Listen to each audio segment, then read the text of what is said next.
விஜய் நல்லா டான்ஸ் ஆடினா ஓட்டு போட்டாங்களா? இது ரொம்ப புதுசாக இருக்குது. ஆமாப்பா, நல்லா டான்ஸ் ஆடுறதுக்கு தான் ஓட்டு. நல்லா நல்லா சொல்லிக் கொடுத்ததுக்காண்டி தான் ஓட்டு. சினிமாவில் என்னென்ன நல்லது பண்ணாலும் அதுக்கு தான் ஓட்டு. பின்ன எதுக்கு ஓட்டு போட்டுருக்கு? பின்ன அவர் போய் செக் இழுத்தாரா? மக்களுக்கு நல்லது செஞ்சாரா? அவர் வச்சுருக்க பணத்தெல்லாம் மக்களுக்கு எழுதி கொடுத்தாரா? இல்லை தொண்டனுக்கு எழுதி கொடுத்தாரா? இல்லை மக்களுக்காக போய் சிறையில் போய் தங்கிட்டு வந்தாரா? எதுவுமே இல்லைல்லப்பா. ஆட்டல், பாடல், கொண்டாட்டம், குடி, கூத்தடிப்பு எல்லா வேலையும் பார்த்ததுனால தான் மக்கள் ஓட் பண்ணியிருக்காங்க. பின்ன எதுக்கு ஓட் பண்ணியிருக்கிறாங்க? அதுக்கு தான் ஓட் பண்ணியிருக்காங்க.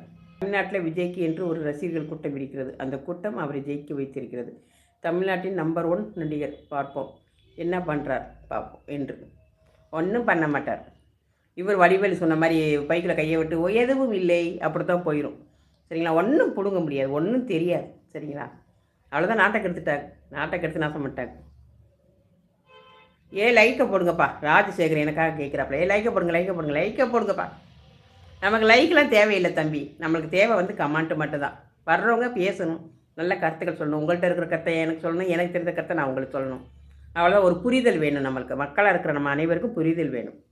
நான் சப்போர்ட் பண்ணுற கட்சி நான் சப்போர்ட்டுங்கிறது கிடையாது. ஏன் மென்டாலிட்டிக்கு தோன்றது இது வந்தால் இது நல்லாயிருக்கும் அப்படின்றது எனக்கு தோன்றது நாம் தமிழர் கட்சி. நீங்கள்லாம் உடனே சொல்லுவீங்க, அவரை திட்டுவீங்க, அவரை பேசுவீங்க. அதெல்லாம் நமக்கு தேவையில்லை. அவரை பற்றி தனிப்பட்ட ஒரு இது நமக்கு தேவையில்லை. அவர் வச்சுருக்க தத்துவம், அவர் வச்சுருக்கிற அரசியல் புரிதல், மண், மலை இதுகளுக்கான ஒரு இது ஒரு வரைபடம் வச்சுருக்காரு நல்லா. அது எனக்கு ரொம்ப பிடிச்சிருக்கு. அதை அவர் தேவையில்லை. அவரே இல்லாமலே நாம் யாராக இருந்தாலும் அதை எடுத்து நடத்தலாம். அவர் வச்சுருக்க அந்த வரைபடத்தை எடுத்து கொண்டு போனாலே நம்ம தமிழ்நாடு ரொம்ப சிறப்பாக மாறிடும். அந்த தத்துவம் எனக்கு ரொம்ப பிடிக்கும். அந்த கட்சி வந்தால் ரொம்ப நல்லாயிருக்கும்னு என் மனசுக்கு தோணுது. ரைட்டு. இன்று சுதந்திர தின விழாவில் 5 அறிவிப்புகள் இராணுவ வீரர்கள் என்று. சக்தி என்ன அறிவிப்புப்பா? எப்போ எல்லாமே அறிவிப்பு தான்ப்பா நடக்குது, சொல்கிறது தான்ப்பா நடக்குது. அப்புறம் அது பூரா நாங்கள் செஞ்சுட்டோன்னு சொல்லி ஏஐயில் எழுதி போட்டுறாங்கப்பா. எதுவுமே நடக்கலப்பா. சரிங்களா? ஆட்சி அமைச்சு 100 நாள் தான் ஆச்சு. வெயிட் பண்ணுங்க, உடனே எல்லாம் நடக்காது.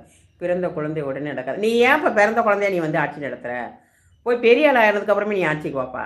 இப்போ எதுக்குப்பா நீ எதுக்குப்பா ஆட்சியில் உட்காந்துக்கிட்டு நாட்டாமல் பண்ணுற? எல்லாத்தையும் கற்றுக்கிட்டு வாப்பா. எங்கேயாவது ஒரு ஆஃபீஸில் போய் நீ உடனே நான் கற்றுக்கிறேன்னு சொன்னால் எவனாலும் உனக்கு வேலை கொடுப்பானா?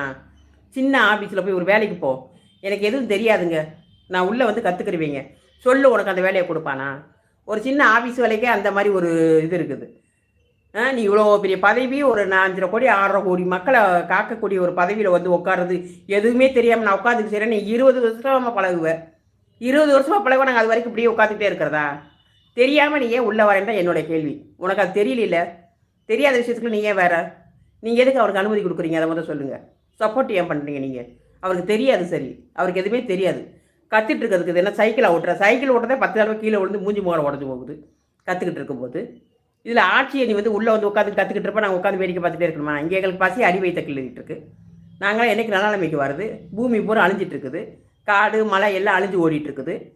உனக்கு இன்னும் மக்கள் என்னன்றதே தெரியாமல் உட்காந்துருக்க. நீ என்னைக்கு காடு மலையை பார்த்து இது பண்ண போகிற? போங்கப்பா, முதல் ராஜினாமா பண்ணிட்டு 20 வருஷம் கழித்து வாங்கப்பா. நல்லா எல்லாம் கற்றுக்கிட்டு அதுக்கப்புறம் வாங்கப்பா ஆட்சிக்குள்ள. வேலையே 10,000 ரூபா வேலைக்கு எக்ஸ்பீரியன்ஸ் இருக்கான்னு கேட்குறேன். இது ஆட்சி நடத்துறதுக்கு இந்த ஐயா உட்காந்து பழகு வர நான் உட்காந்து வேடிக்கை பார்த்துருக்கேன். போங்க பையன், ஏதாவது நல்ல கருத்து பண்ணுங்கப்பா. நீங்களாம் குழந்தைய இருந்துக்கிட்டு எதுக்கு ஆட்சிக்கு வரதான் நான் கேட்குறேன். ஒன்று, அம்மா யாரையும் நம்பாதீங்க. நான் யாரையும் நம்ப மாட்டேனடா. நீங்கள் நாம் தமிழர் கட்சி, அதனால தான் அப்படி பேசுகிறீங்க. எல்லாரையும் குறை சொல்லுது. நான் ஒரு லாக்கி வரும் பதிலே உட்கார்ந்து மக்களுக்கு செய்வதற்கு கடைசி வரைக்கும் குறை சொல்லுது. கடைசி வரைக்கும் நீ ஓட்டை போடு. கடைசி வரைக்கும் அப்புறம் அப்படித்தான் பேசுவாங்க. என்ன செய்யறது? ஓட்டே நீ போட மாட்ட, அவங்களுக்கு ஓட்டே பண்ண மாட்டே. நீ எவ்வளோ பேசுகிற? அவங்கள தப்பு பேசுகிற. உனக்கு என்ன ரைட்ஸ் இருக்குது? உனக்கு என்ன ரைட்ஸ் இருக்குது? அவங்கள தப்பு பேசுறதுக்கு உனக்கு என்ன ரைட்ஸ் இருக்குது? நாம் தமிழர் தப்பு சொல்கிறதுக்கு உங்களுக்கு என்ன ரைட்ஸ் இருக்குது? நீங்கள் ஓட்டை போட்டு நாட்டை கெடுத்துட்டு போயிட்டாங்களா? அவங்க நாட்டை எதுவும் கெடுத்துட்டு போயிட்டாங்களா? புரியுது இல்லைன்னா விட்டுருங்க. சரிங்களா? உங்களுக்கு புரியல. இப்போ இவர் மட்டும் இப்போ ஓட்டு பண்ணி இருக்கீங்களா? அவர் மட்டும் எல்லாம் உங்களுக்கு செஞ்சு கொடுத்து நல்லவராக இருந்து வல்லவராக இருந்து அவருக்கு ஓட் பண்ணி விட்டுருக்குறீங்களா? சொல்லுங்கள். கோடீஸ்வரன், பல கோடிக்கு அதிபதி.